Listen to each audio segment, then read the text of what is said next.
Hi, welcome to അസാസ് world. ഇന്ന് നമ്മൾ പരിചയപ്പെടുന്ന കുറച്ച് വ്യത്യസ്തമായ പഴച്ചെടികളാണ്. നമ്മുടെ കേരളത്തിൽ കൂടുതലായി കാണപ്പെടാത്ത കുറച്ച് പഴച്ചെടികളാണ്. നമ്മൾ വിദേശ രാജ്യങ്ങളിലും മറ്റുമൊക്കെ കൂടുതൽ കാണപ്പെടുന്നവയാണ് ഇതിൻ്റെ ഗുണങ്ങളും അതുപോലെ എത്രത്തോളം നമ്മുടെ കാലാവസ്ഥയിൽ വളരും എന്നെല്ലാം നമുക്ക് ഈ വീഡിയോയിലൂടെ പരിചയപ്പെടാം. അതുപോലെ നിങ്ങൾക്ക് ഈ വീഡിയോ ഇഷ്ടപ്പെട്ടെങ്കിൽ നിങ്ങൾ ലൈക്ക് ചെയ്യുക, കമൻറ്റ് ചെയ്യുക, അതുപോലെ സബ്സ്ക്രൈബ് ചെയ്യാനും മറക്കരുത്. എന്നാൽ നമുക്ക് വീഡിയോയിലോട്ട് പോകാം. ഇതാണ് അബിയു ഫ്രൂട്ട്. നമ്മുടെ കേരളത്തിലെ കാലാവസ്ഥയ്ക്ക് അനുയോജ്യമായിട്ടുള്ളൊരു ഫലവൃക്ഷം തന്നെയാണ് ഇത്. അബിയു ഫ്രൂട്ടിന് പ്രത്യേക പരിചരണമൊന്നും ആവശ്യമില്ല. ഇത് പൂവിടാറാവുമ്പോൾ നമ്മൾ ഇത്തിരി വെള്ളം ഒഴിച്ചു കൊടുത്താൽ മതി. നല്ല യെല്ലോ നിറത്തിലുള്ള പഴങ്ങളാണ് ഇതിനുള്ളത്. ഇത് കഴിക്കാൻ നല്ല ടേസ്റ്റാണ്, നല്ല മധുരമാണ് ഇതിൻ്റെ കാമ്പുകൾക്കുള്ളത്. പിന്നെ ഇതിൽ ചെറിയ ഒരു കറ പോലെ നമുക്ക് കാണപ്പെടും. കൂടുതൽ പഴുക്കാഞ്ഞാലാണ് നമുക്ക് ഇതിൽ കറകളൊക്കെ കാണുന്നത്. ഒരു 20-25 അടി മാത്രമേ ഇത് വളരുള്ളൂ. അടുത്തതാണ് ജബോട്ടിക്ക. ഇത് കാണാൻ ഒരു മുന്തിരിയോട് സാമ്യമുള്ളതാണ്, പക്ഷേ ടേസ്റ്റിലൊക്കെ ഇത് നല്ല വ്യത്യാസമുണ്ട്. ഇതിൻ്റെ കായ്കൾ നമ്മുടെ ഓരോ ശിഖരങ്ങളിലും എല്ലാ ഭാഗങ്ങളിലും ഒട്ടിപ്പിടിച്ചിട്ടാണ് ഉണ്ടാകാറ്. കഴിക്കാൻ നല്ലൊരു ടേസ്റ്റാണ് ഇതിന്.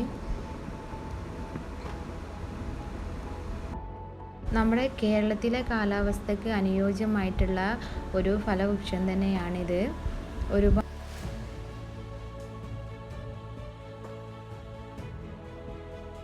ഇത് അച്ചാച്ചാറ്.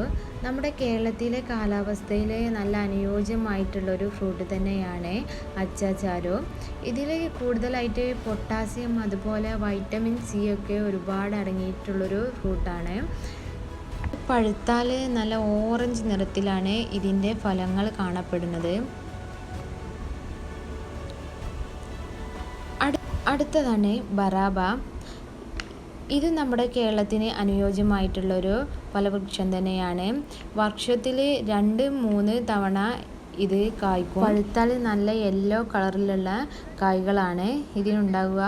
വലിയ വലിപ്പമൊന്നും ഉണ്ടാവില്ല. ഇതിൻ്റെ കായ്കൾക്ക് വളരെ ചെറിയതായിട്ടുള്ള കായ്കളാവും ഉണ്ടാവുക.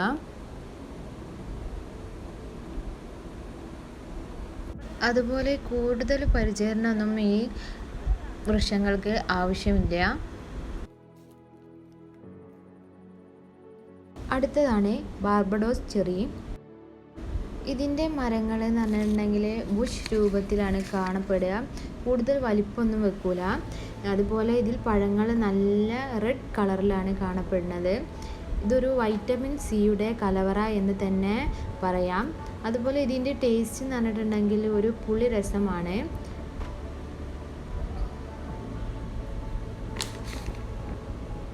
അടുത്തതാണ് മാപ്രാങ്. ഇത് നമ്മുടെ കാലാവസ്ഥയ്ക്ക് അനുയോജ്യമായിട്ടുള്ളൊരു ഫലവൃക്ഷം തന്നെയാണ്.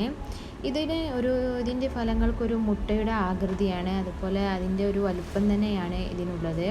നമ്മുടെ അൽഫോൺസ മാങ്ങയുടെ ഒക്കെ ഒരു സ്വാദാണ് ഈ ഒരു ഫ്രൂട്ടിന് വരുന്നത്. ഇത് തൊലി നീക്കം ചെയ്തും അതുപോലെ നീക്കം ചെയ്യാതെ നമുക്ക് കഴിക്കാം. പൊതുവേ നമ്മൾ തൊലി നീക്കം ചെയ്യാതാണ് എല്ലാവരും കഴിക്കാറ്. വൈറ്റമിൻ സിയും അതുപോലെ ഫൈബറും ഒക്കെ അടങ്ങിയിട്ടുള്ളൊരു നല്ല ഒരു ഫ്രൂട്ട് തന്നെയാണ് മാപ്രാങ്. പഴുത്താൽ നല്ല ഓറഞ്ച് നിറത്തിലാണ് ഇവ കാണപ്പെടുന്നത്. ഈ വീഡിയോ നിങ്ങൾക്ക് ഇഷ്ടപ്പെട്ടെന്ന് കരുതുന്നു. ഇനി എല്ലാവരും വീട്ടിൽ ഇത്തരം ഫലവൃക്ഷ തൈകൾ നടാൻ ശ്രമിക്കുക.